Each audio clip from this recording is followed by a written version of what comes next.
Minfilia, am I right? None other. I bid you welcome to Revenant's Toll, and thank you for traveling so far on such short notice. As if I could ever say no to Urianger.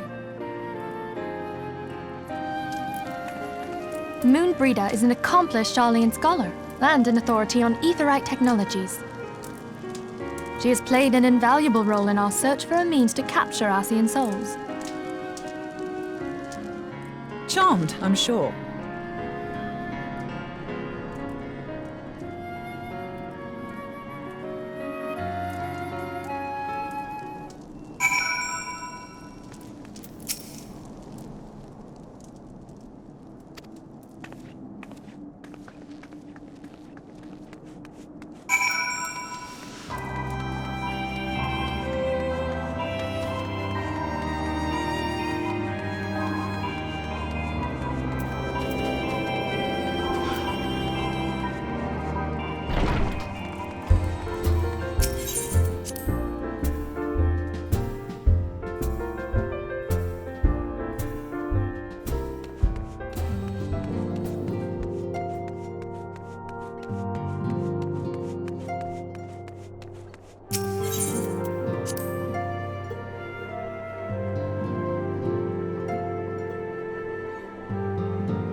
It's been ages!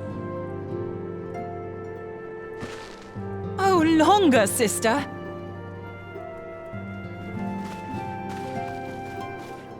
A joyous reunion indeed. Well, of course it is. Moon and I are like twin sisters. Save in appearance and aptitude.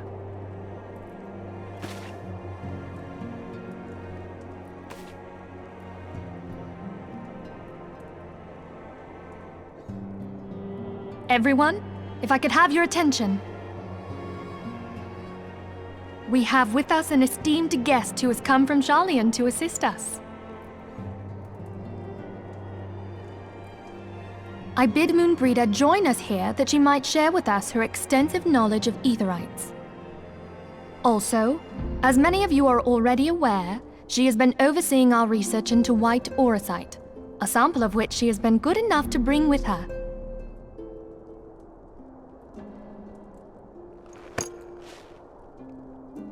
Well, I had to come, didn't I? You'd have to be bloody daft to turn your nose up at a chance like this. Where better to conduct my final tests than a land so steeped in ether you can taste it? 'Tis plain the passage of the years hath done little to dampen thy youthful spirits. And nothing at all to reform thy youthful manner.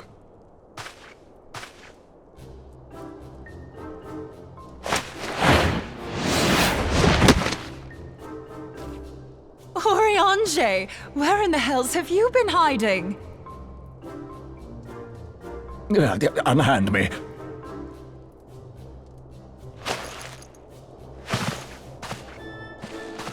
I come all this way, and that's what you have to say to me. I much preferred when you were pleading with me to drop everything and hurry to your side. What was it you said? None save thee can satisfy this need. Go on.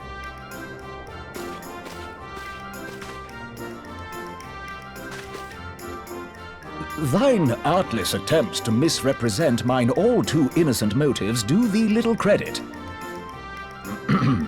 Mine intent, as well thou knowest, was but to impress upon thee the gravity of the circumstance. Lest thou doubt, a deiform entity shall shortly be summoned, save if thou and no other grantest my compeers thine aid. You still haven't found it, then, your missing aetherite? We have not. No. We know that Iceheart teleported to an aetherite not far from the first. Yet even after careful analysis, we could not locate the second beacon. We now suspect that the heretics destroyed the second aetherite to impede our pursuit. Our allies continue to scour Snowcloak for Iceheart's sanctuary, but we have no guarantee that they will find it. Yet it must be found, for even now Iceheart prepares to call upon Saint Shiva. I'm sorry, but if the aetherite's been destroyed, then that's that. Although, you're absolutely sure she used the first aetherite, are you? She didn't just use teleportation magics? One of our own bore witness to her escape. I can say with absolute certainty that Iceheart used the aetherite.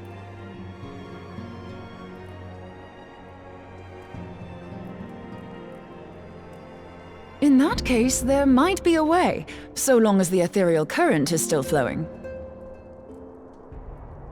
Truly? How? We use the current to recreate the beacon. As you know, aetherites are a bit like lighthouses. We use them to reconstitute our physical forms when crossing the ethereal sea. Without them, we'd lose all sense of direction and our essence would dissipate. However, we don't rely solely on these beacons. There are currents of ether which flow between them, currents which help guide us to our destination. Now, these currents will gradually dwindle away to nothing if an aetherite is destroyed. But if even a sluggish flow remains, we could theoretically use it to direct a surge of concentrated ether towards the void left by the beacon, and thereby fill it up again. Like opening the floodgates to fill a dry riverbed. Though, correct me if I'm wrong, but would we not need a veritable reservoir of ether? In concert, we might manage to channel a sufficient volume, yet that is not my chief concern. To direct the flow of so great a volume of ether with the requisite precision would be a nigh impossible task in itself. I barely succeeded in facilitating travel to an unattuned beacon. That which you describe sounds considerably more difficult.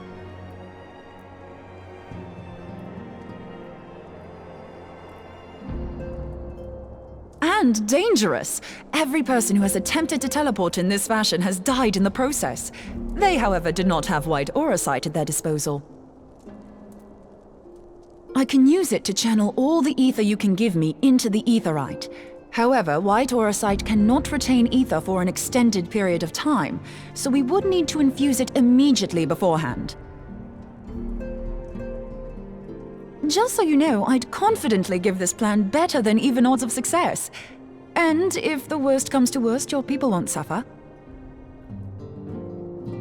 Though it risked the lives of our best and brightest, we have not the time to seek other options.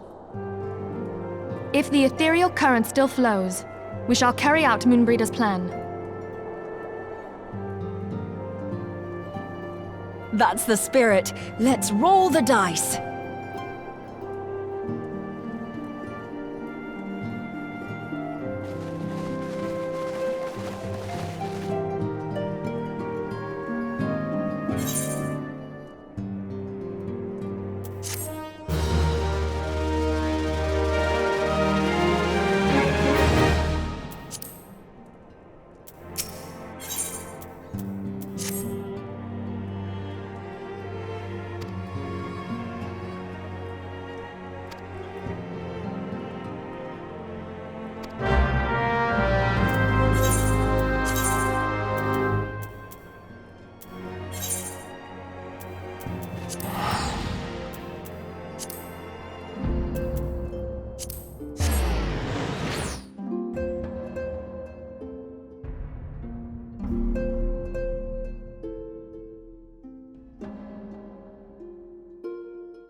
You should never have come here, warrior of light.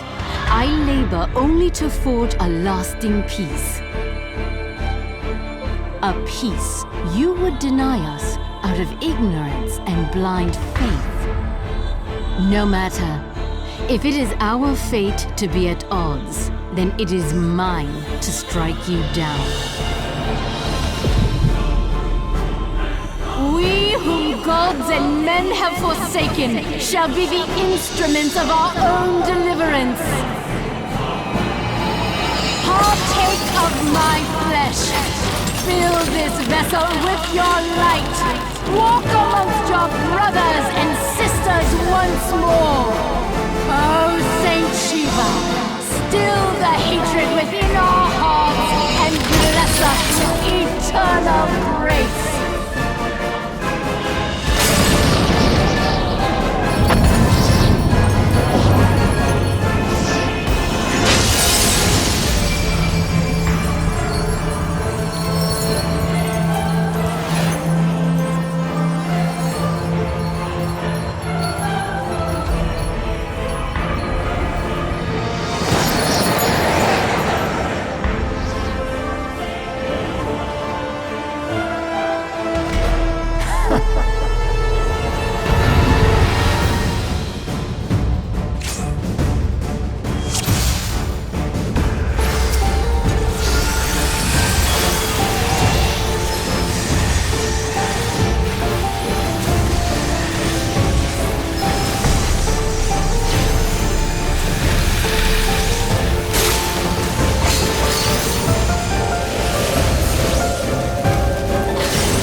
Fool.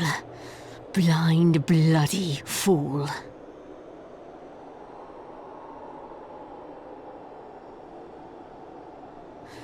You, of all people, should understand the suffering war begets.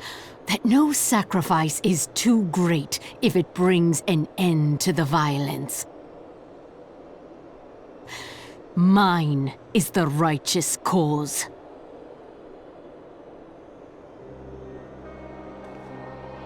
You fight in a war you do not understand. A pawn of liars and schemers.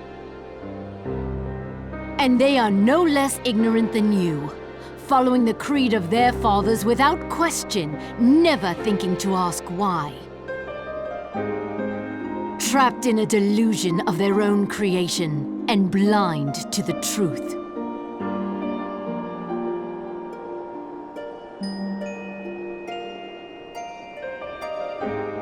Warrior of light, redemption is not beyond us.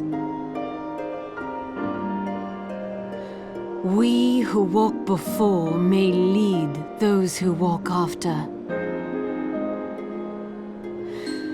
Seek the keeper of the lake. See with eyes unclouded. Do not squander Mother's gift.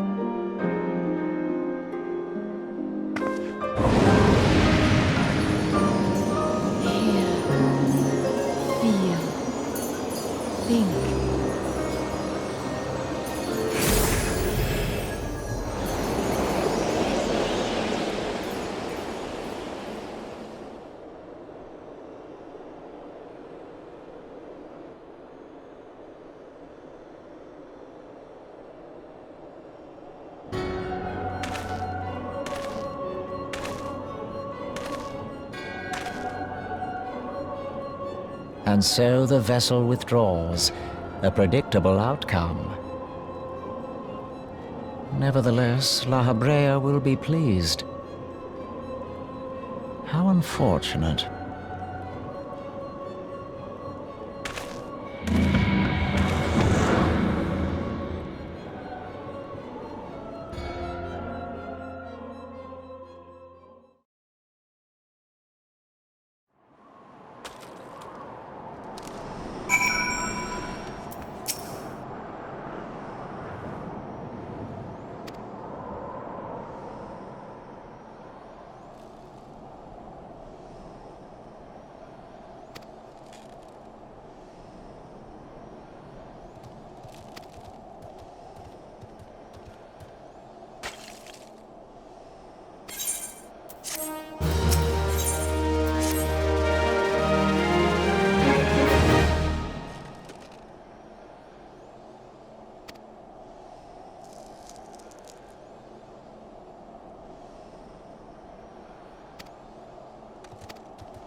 On behalf of the Holy See of Ishgard, allow me to express my deepest thanks. Never before have we been required to contend with a primal. Indeed, there were fears in some quarters that our knights might not be equal to the task. From what we have now learned of these beings, I can say with certainty that we would have lost a great many men had the Scions not intervened. Then the argument for preemptive action should be self-evident. Perchance now you will reconsider my proposal that Ishgard move against Nautalon. Ere we first met, a similar proposal was tabled, but the Holy See decreed that we were to observe, and that military action should be taken only in self-defense. All things considered, it was not an unreasonable decision. Since the calamity, 2 vigils have fallen to the Horde, while Garuda has never shown any inclination to storm the gates of judgment. Which is why this unprecedented crisis and its resolution may prompt a change in policy. You who have faced these primals know well the threat they pose. Ishgard did not. Not until now. And there is naught like a brush with death to change a man's outlook. At the very least, this should silence any lingering objections to our arrangement with Revenant's Toll. The Holy See may even feel moved to grant us its formal endorsement. So far as it is possible, the Scions shall be compensated for their service. We should be grateful for any aid you can provide. As a gesture of good faith, I shall withdraw my previous request. Your people are doubtless needed elsewhere. That will not be necessary. We, too, have a vested interest in watching Dravania's movements. I see. Once more, I must thank you. Sir Emmerich, if I may, do you truly believe that Midgardsormr could return?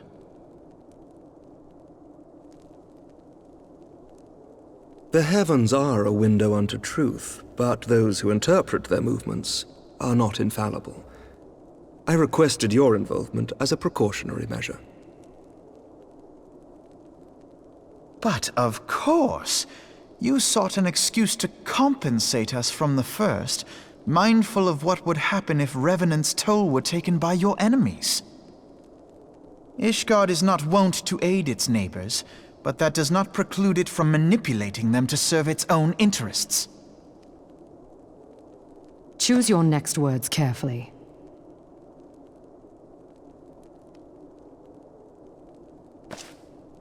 Do you know what sort of man becomes Lord Commander of the Temple Knights? One who comes from good stock. I did not. Yet here I am now. Why do you suppose that is? Because I swiftly learned to tell the difference between words, deeds, and beliefs. You are correct, Master Leveilleur. Ishgard desires to see Revenant's Toll flourish, as it would present a troublesome obstacle to our enemies from the south. We are so glad to be of use to you. As we are to you. Ours is a mutually beneficial arrangement, lest we forget, one born of necessity. The dragons grow more restless by the day, and the heretics harry us nigh without cease. We have contended with such troubles for centuries, but there are limits to even our endurance. Yet as a pauper is loath to part with his meager possessions, the leaders of Ishgard are not wont to render up their trust to outsiders.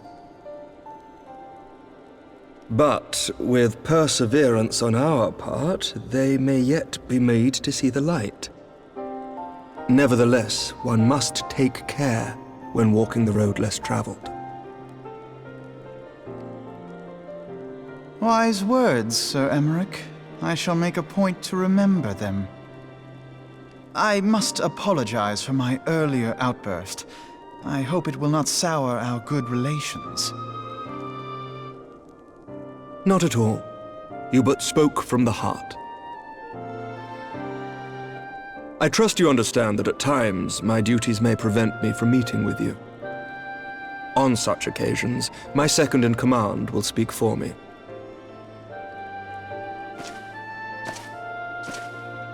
Lucia, at your service. Pray excuse our reticence. We are but wary of speaking too freely, lest our sentiments be made known to our enemies. Know that the Lord Commander and I are of one mind. For the sake of Ishgard, and of Eorzea at large, I pray our peoples can put aside their differences. Those who dwell in the past risk losing sight of their future. Should aught befall one of our shipments, pray inform Lucia immediately. You may also relay to her any words you might have for me alone. Not being of Ishgardian birth, she owes no allegiance to any noble house, making her as near to incorruptible as one can find in my homeland. Suffice it to say, I trust her completely, and so may you. Which reminds me, Lord Orchefort, if you would be so kind. Certainly.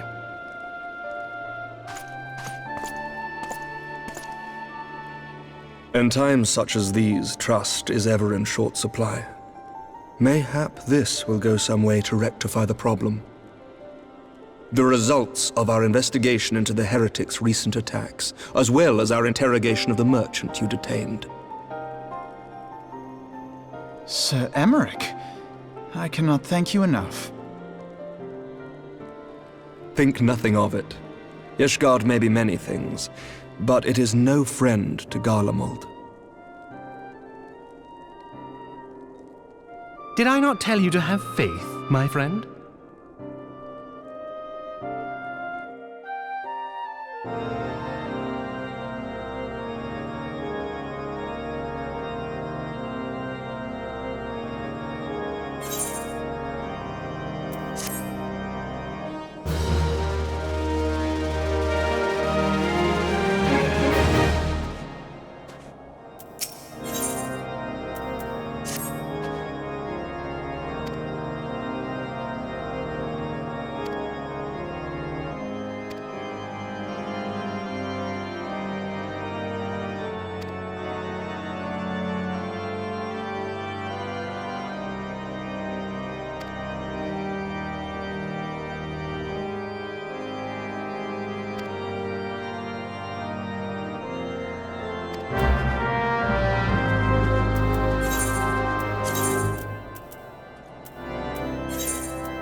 Words cannot well express how glad I am to see you return to us hale and whole.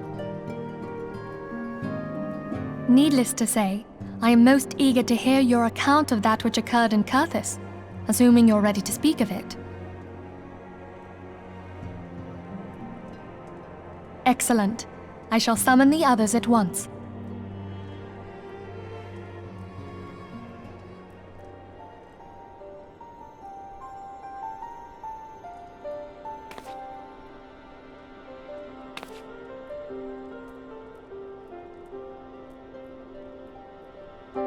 Iceheart used her own body as a vessel for a primal soul? Master Louisoir's writings make no mention of such a possibility. Can we be certain this entity was a primal? As certain as we can be that good King Mogglemog XII was a primal, I should think. Both were ostensibly summoned. Let's not quibble over definitions. Of more concern is the implication that Iceheart retained her will, even after she was possessed. We are talking about a mortal, wielding the power of a primal. It can't possibly be that easy, can it? There must be some sort of sacrifice required. Or maybe she's just special? What qualities this woman possesseth, I know not, but full sure am I that she was groomed for this role. Few are privy to the secrets of summoning, and but a single party standeth to profit from their dissemination. Well, I wouldn't presume to comment on how the lass came to know about summoning, but I will say that what she summoned was a primal. The readings were the same, or near as damn it. Strange as it all sounds, it's really no different from what you've faced before. Then mayhap it is time that we re-examined our previous encounters. Pack your things, Ida. We're going back to Gridania. Yes, sir.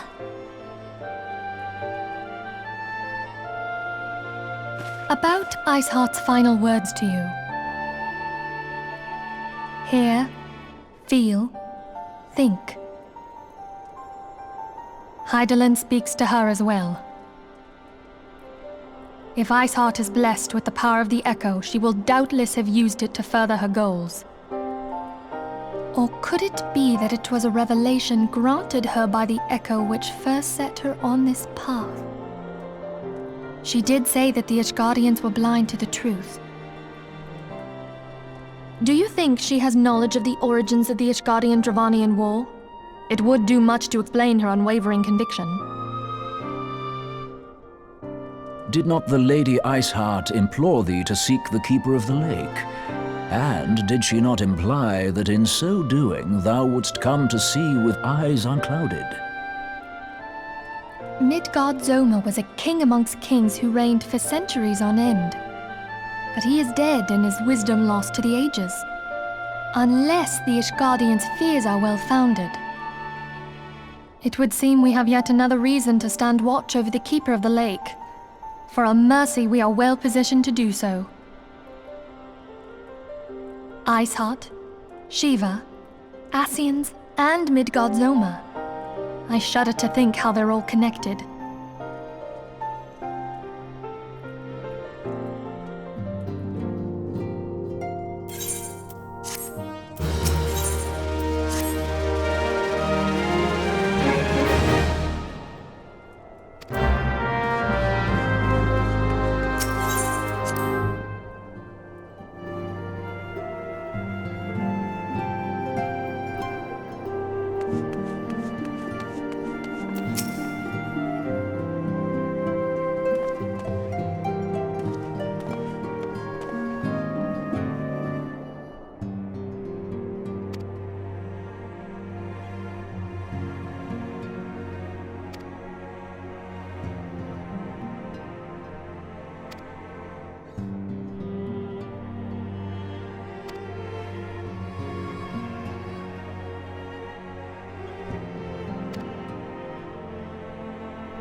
I've heard. Truly bothersome business. No, I do not foresee a problem on that front. The main concern is Reborn. There is no telling what the brute might do. Have the blades watch him in the flames day and night. You may leave the Sultana to me. I shall personally attend her grace.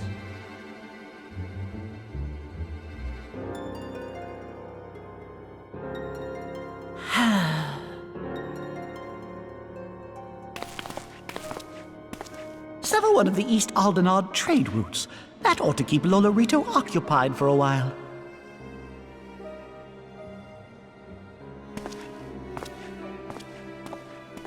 Nanamo Ulnamo. For my sake, pray be a good little Sultana to the last.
Welcome back, my friend. I have already received word from Alfino. To think that Flame Marshal Huayu was the Garlean agent. I know not what to say. Together with Reborn, Eileen lent us much-needed aid at the time of our Order's founding. She was particularly passionate about the need to tackle the primal threat. When we discussed the subject, her eyes fairly shone with determination. Whatever else she may have been, I choose to believe that it was her true self with whom I spoke then. But now is not the time to dwell on such matters. I have an important announcement to make regarding our effort to defeat the Asians. We shall begin as soon as everyone is assembled.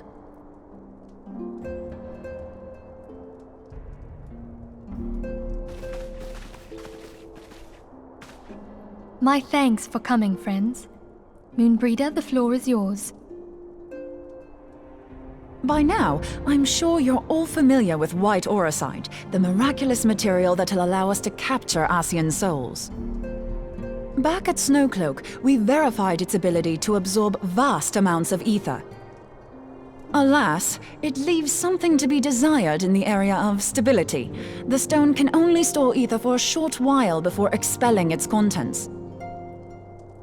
In addition to auracite's inherent limitations, we must needs be wary of our enemy's strength. Our foe draweth upon an infinite wellspring of power. Even should we succeed in entrapping him, the stone will not long contain his wrath. Meaning that, if we want to kill the swine, we'll have to be quick about it. 'Tis our belief that an Asian soul may be permanently undone, if smitten by a sufficiently concentrated burst of pure ether. The only only trouble is, we can't say for sure how concentrated the burst needs to be. Without knowing how much ether an Ascian soul is composed of, we're basically guessing. Our sole clue lieth in thy struggle with La Hebrea. During that encounter, Heidelin bid you forge what she called a Blade of Light, a weapon which took the form of a luminous stream of energy. Based on your description, we believe the blade with which you vanquished your foe was composed of ether. Admittedly, your victory proved ephemeral, as La Hebrea was able to use a crystal of darkness to flee into the space that lies between our world and the void. The fact remains, however, that Heidelin placed the means to destroy the Ascians in your hands. Be that as it may, it would be unwise to assume that she will do the same when we next encounter such a foe. Quite so, my lady. We must needs find the means to forge our own blade of ether, one to equal that which Heidelin did benevolently bestow upon her champion. That is all well and good, but it seems to me that producing such a blade will require a prodigious quantity of ether. Whence will it come, pray tell? Oh, what if we had 2 pieces of white orosite? One to trap the Ascian, and the other to store the ether for the blade. Oh, nice try. But it's as I said, the stone won't hold ether for any length of time. We'd still need to collect the stuff there and then, sorry to say. And therein lies the rub. Finding a way to create the blade whenever and wherever we choose. 'Twould seem more research is in order. I'm going to linger a while, perform a few more tests on the orosite. And I could do with some help. Urianger, why don't you lend me a hand? Mine apologies, but I am required at the Waking Sands. Lady Minfilia hath given me sole charge of the premises. 'Twould be unseemly to leave them unattended. Sole charge, you say? So you're basically alone there, then?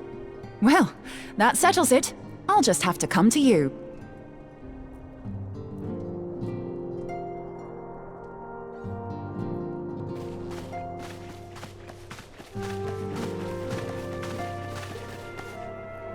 While you were afield, word arrived from the Sharlayan motherland. You will recall that a survey party was dispatched to investigate the incident at the Isle of Val. What they discovered was troubling, to say the least. According to the report, the isle has been erased from existence. 'Twas as if a hole had been torn in the very fabric of reality. Aye, yet the mystery endeth not with the isle's disappearance. It hath come to light that a number of scholars in various other locales were reported missing at a similar juncture. What's more, they all had something in common with the head of the students of Baldessian. Every last one of them was researching a phenomenon called dimensional compression, or the rejoining as the ancient texts call it. I'll be damned if that's a coincidence. All indications suggest Ascian involvement. But I sense that a force greater still is at work.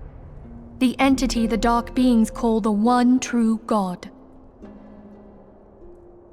We must pray that my dear friend Kryl regains consciousness soon. If she bore witness to the Isle of Val's final moments, she may be able to shed some light on this mystery.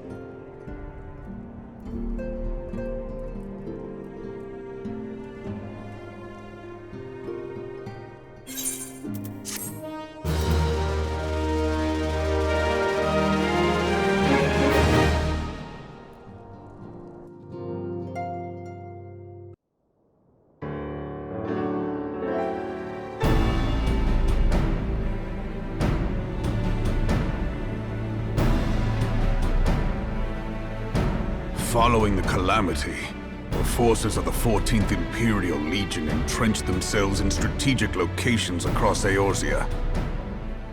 So swiftly did they accomplish this, it was suspected that they had received help. To think that it came from Huayu, my right hand. There is more.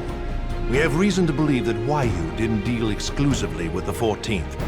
She also answered to a higher authority in Garlemald.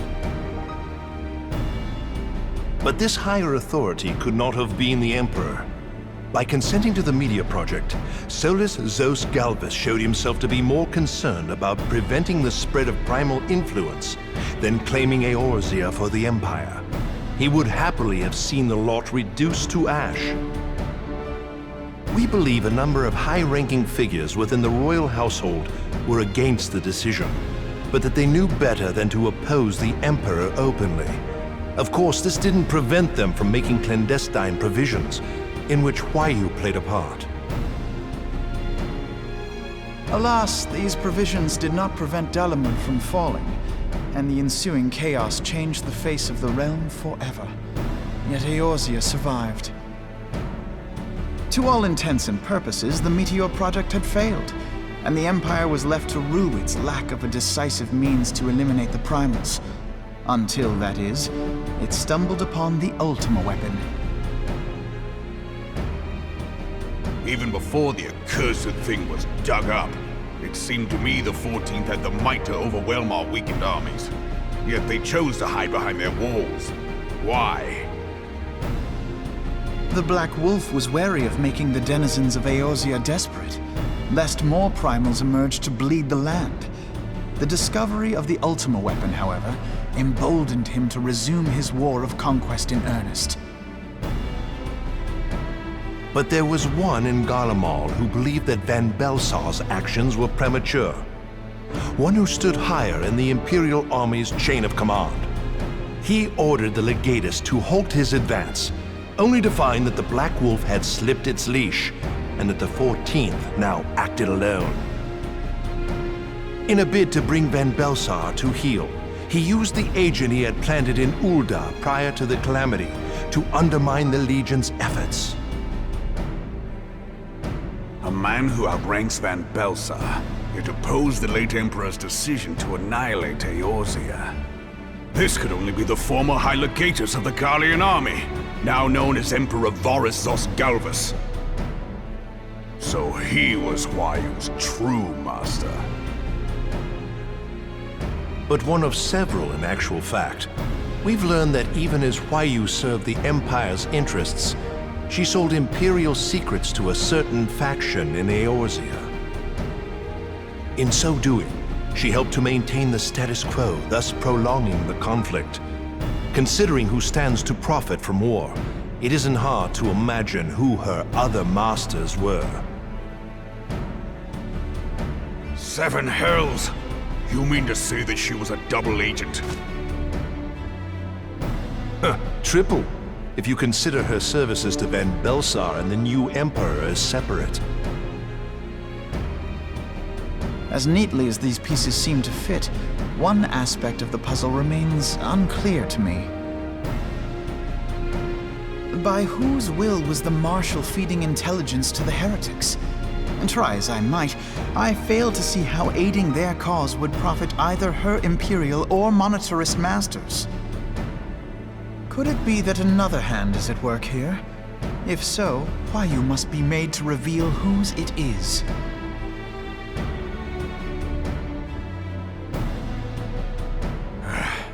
Not only have I lost a trusted friend, now I must interrogate her as a stranger. Not a pleasant task, I grant you, but a necessary one.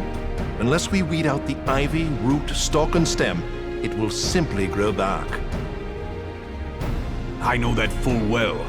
Those closest to Huayu have already been detained, and I will question them alongside her. General, pray keep in mind that there may be unwitting abettors among them. All will be treated fairly. On that you have my word.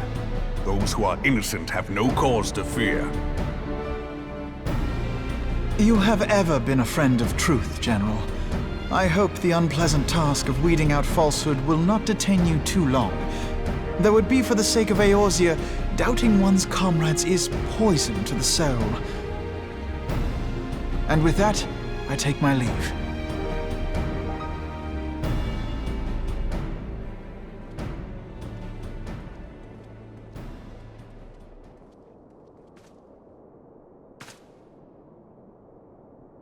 All these years, I've been made to dance to their tune.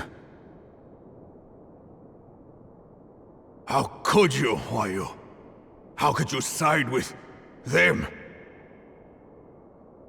Those cankers who take from this land and give naught in return, who use their power to disempower and grow fat while the people starve.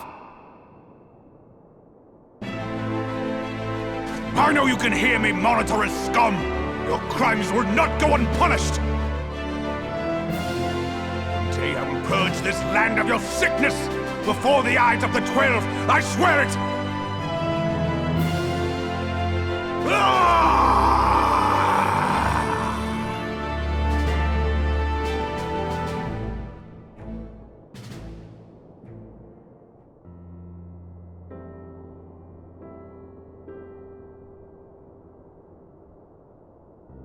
I shall have no further need of you this day.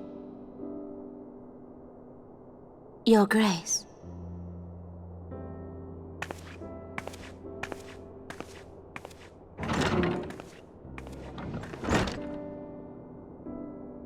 I fear that not even mine own chambers shall remain private for long. Has the situation grown so grim?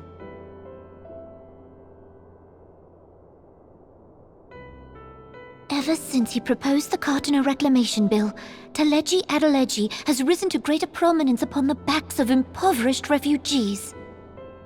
The monetarists were ever united in their pursuit of profit, but the man's actions have torn a rift in their ranks.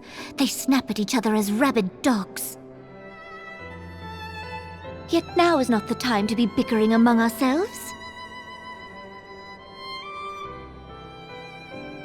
If this bickering is a threat to law and order, might you not have grounds to dissolve the Syndicate? Would that the solution were so simple, Admiral.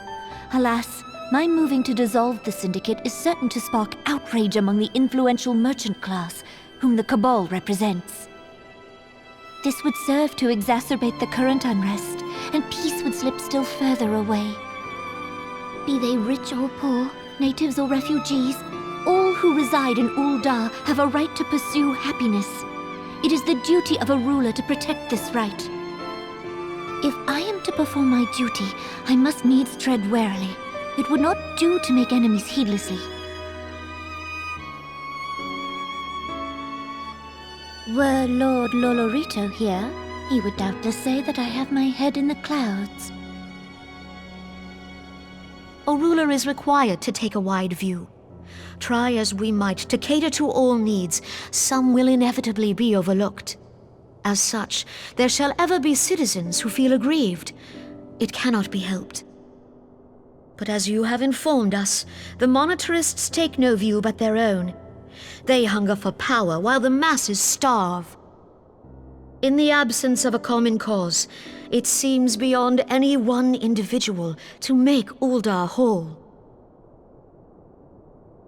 And the presence of a Garlean agent within the Immortal Flames only makes matters worse. Even accounting for Ul'dah's historic reliance upon mercenaries, such a grievous breach of security is unprecedented. I fear this business will provide the monetarists with a rod to beat Rauban.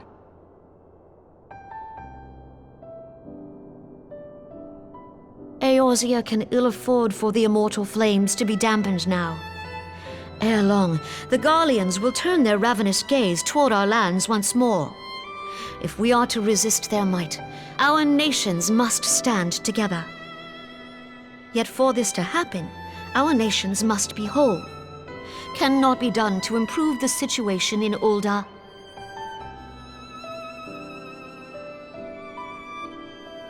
The true wealth of Ul'dah lies in the health, happiness, and hopes of her citizens.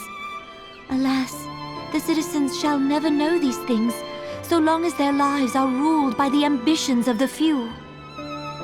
The monetarists claim to represent the best interests of the people, but in sooth they desire only to manipulate them for their own selfish ends. For the government to serve the people, it must be formed of the people.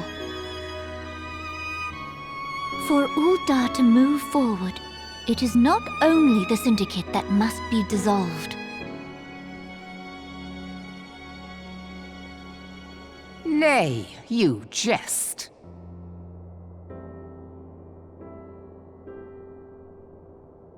My friends, it was for no other reason than to make known to you mine intent that I requested your presence here.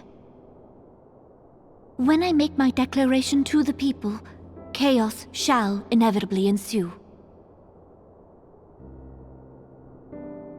As the last monarch in the line of Ul, I make unto you this request. Help Reborn to preserve order and protect the people. Forsake them, and you forsake yourselves, for a strong Eorzea will ever have need of a strong Uldar.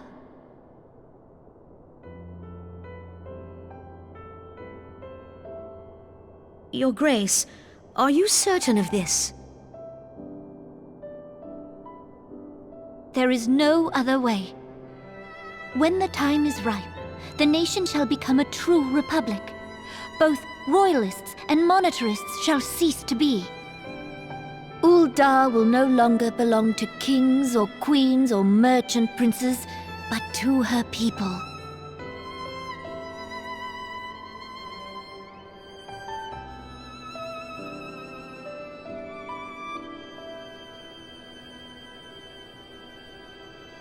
Reborn, forgive me for casting aside all that you have toiled for in my name. Beyond this gesture, I am powerless to help my subjects.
You